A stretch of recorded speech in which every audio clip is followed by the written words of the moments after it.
Você sabia que muita gente reprova na segunda fase OAB porque não dá a devida importância ao rascunho, ou usa o rascunho errado, ou se atrapalha no tempo e não sabe para que usar o rascunho? Nesse vídeo a gente vai falar desses detalhes e você vai perceber que o seu treino vai mudar e tua nota vai lá em cima com o uso adequado do rascunho.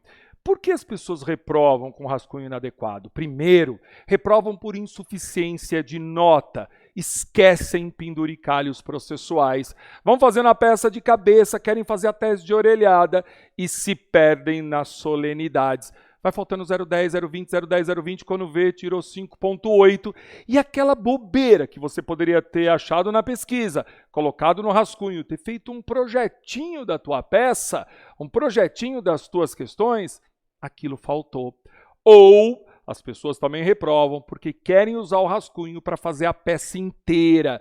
Darlan, não dá certo isso não, pelo amor de Deus. Na segunda fase, em hipótese alguma, não vai fazer a peça no rascunho, porque não dá tempo de passar a limpo. Se você é teimoso e não acredita, treina. Quando você estiver fazendo um simulado, tenta fazer isso para você ver. Não dá tempo. Utilize o teu rascunho de forma estratégica. E o que deve ter no rascunho? Utilize aqueles momentos iniciais da prova para fazer um bom rascunho, porque você tem caderno de rascunho, onde estão os enunciados, e o caderno de texto definitivo. Deixa o caderno de texto definitivo do lado, você já sabe que o caderno de rascunho você vai poder levar embora, então nada que você escrever nele vai ser utilizado na correção, mas ele serve para você não errar a peça, para você fazer as PPIs, não esquecer das solenidades e fazer o esqueleto da tua peça. Você não vai fazer a peça inteira, você vai só fazer o esqueleto. Presta atenção. Então, Darlan, o que eu coloco no meu rascunho de prova? Vamos lá. A primeira coisa, as PPIs, as perguntas poderosas de interpretação. Ah, ridículo isso. Ninguém erra a peça se fizer isso. Então, na interpretação, lembra que eu falei que um dos segredos é a interpretação? Coloca as PPIs no teu rascunho antes de começar a ler o enunciado. Depois disso, faz o esqueleto. Na segunda folha, você faz o esqueleto.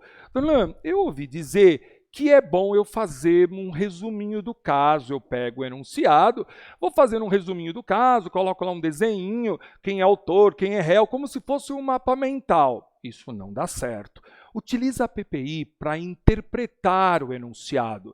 E uma dica que eu vou dar aqui, que é muito rica, comece a leitura do enunciado pelo final. Você fala, mas que loucura. Isso muda tudo.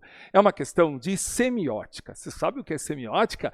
Isso muda tudo. Porque se você começa a ler o enunciado do começo, você tem muita gente ali, tem muitas pessoas, muitos fatos, e você não sabe qual é o foco que você quer dar. Você advoga para quem? Vai no final. Lá no finalzinho, onde tem o ponto, questão, na qualidade de advogado de fulano, é ali. Lê ali. Na qualidade de advogado de fulano, aí você volta e você vai ver que muda tudo. Abre um portal na interpretação, porque tudo que você lê, você já sabe que você é advogado daquela parte e o que interessa na defesa dela. Portanto, na hora de interpretar, a primeira pergunta da PPI vai mudar tudo. Eu vou fazer com vocês, vocês vão ver como isso é importante no teu resultado. Treina. Quando você for fazer um simulado, faz assim, você vai ver como muda. Faz o esqueleto, fez na primeira página do rascunho as PPIs. Na segunda parte, o esqueleto. Vai para pesquisa, vamos abrir o VAD, vamos pesquisar. Cada coisa que você for achando na tua pesquisa, você vai preenchendo o teu esqueleto.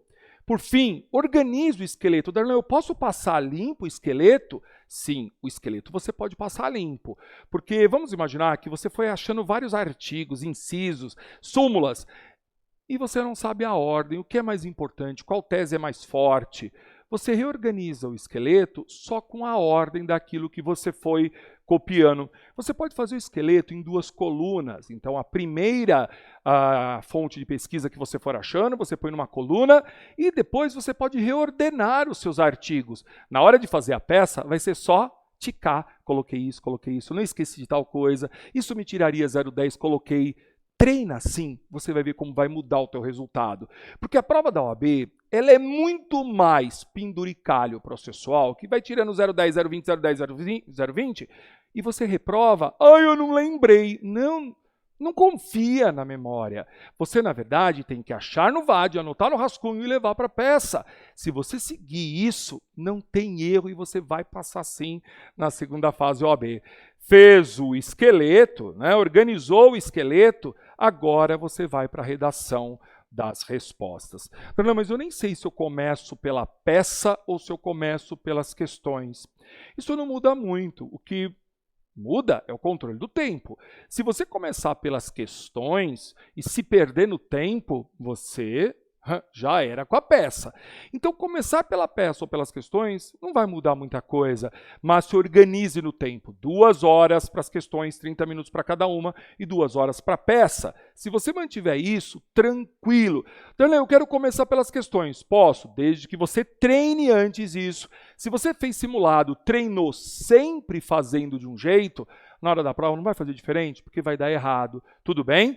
Se você treinou inverter, né? Ou, Darlan, eu estou indo mal. Será que se eu inverter pode dar certo? Pode. Só tenha um cuidado. Se eu fosse fazer prova, eu já faria a pesquisa da minha peça. Porque pensou em angústia, você passar a prova inteira fazendo questões e não saber qual é a peça e ficar com aquilo girando na cabeça? Faz a pesquisa e depois você redige na ordem que você desejar, tá bom? Bom, mas e aí? Vamos botar um rascunho e vamos ver como é que faz? Primeiro, quando você estiver treinando, estiver fazendo simulado, use a folha modelo FGV, isso faz diferença. Usa a folha modelo FGV, isso vai ajudar bastante, porque é diferente da folha do caderno. Fazer no computador não ajuda muito, porque a gente não está acostumado a fazer à mão. E na folha da FGV, na primeira folha do rascunho, sentou na prova, presta atenção, sentou na prova, antes de ler o enunciado da peça. Eu sei que você vai estar ansioso, vai querer muito. Antes de ler, vamos fazer as PPIs. Escreve as PPIs no teu rascunho. Olha, mas eu não vou lembrar. Vai, se você treinar com isso, você vai lembrar. Lembra das PPIs? A sua primeira pergunta que você precisa resolver ao ler o enunciado é: qual é a peça? Essa é a grande pergunta. Qual a peça? Escreva em cima do teu rascunho, antes de começar. Vamos para as PPIs? Primeira pergunta das PPIs. Quem é meu cliente? Para quem eu advogo? Quem é meu cliente no direito material e quem é meu cliente no direito processual? Isso vai ser um verdadeiro guia para você ler o enunciado. E na hora que você estiver lendo o enunciado, você já vai preenchendo. Meu cliente é fulano, meu cliente é servidor público, meu cliente é empresário, meu cliente é o contribuinte, meu cliente é o empregado, enfim, da sua área. Quem é meu cliente no direito material e quem é meu cliente no direito processual? A segunda pergunta: qual a fase processual? Então, eu estou lendo o enunciado e diz que o juiz prolatou uma sentença. Qual foi o último ato processual? Escreva aqui. Ou não tem ação em curso, isso vai mudar. Qual foi o último ato processual? Ou você está numa fase pré-processual? Se você fizer isso, porque você só sabe a peça seguinte nas 3 processualísticas. Pode ser processo civil, pode ser processo penal, processo de trabalho. Você só sabe o ato seguinte se você souber o anterior. Então escreva: o último ato processual, estou o PIN. Né? Onde está o PIN da minha linha do tempo? O PIN está na sentença, foi proferida a sentença. Então anote ali o último ato, porque se você sabe que teve sentença, o próximo ato será uma apelação em todas as áreas, ou na trabalhista um recurso ordinário. A próxima pergunta, que vai ajudar muito, a terceira pergunta: quem é meu cliente? Qual a fase? O que ele quer? Ele quem? O cliente. Qual é o pedido? Ele está preso, ele quer ser solto. Ele trabalhou sem vínculo e ele deseja o reconhecimento do vínculo. Isso está no problema. Tá? Quarta pergunta é o porquê. Olha como isso vai ajudar. Então, Darlan, você falou sobre fazer um resuminho dos fatos. Aqui já tem um resuminho dos fatos. Por que ele quer isso? Agora sim nós vamos, primeiro, um porquê de fato. Quais são os fatos? Enumere fato A, fato B, fato C, fato D.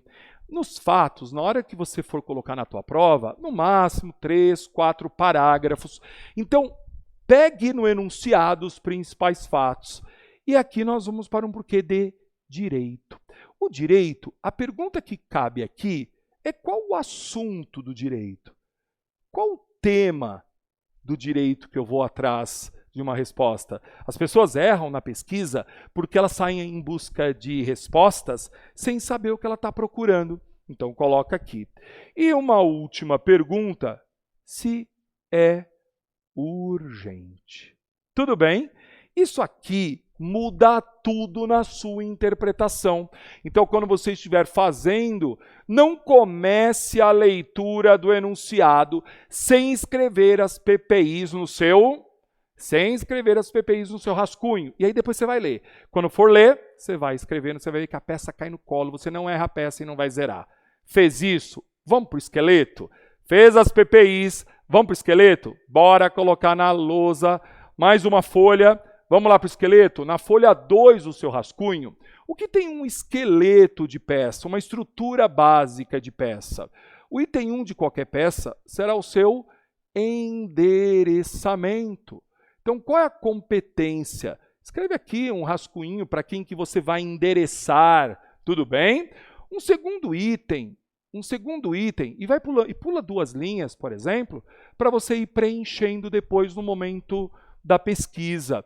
Porque aqui é como se você fizesse um formulário para você guiar a tua pesquisa.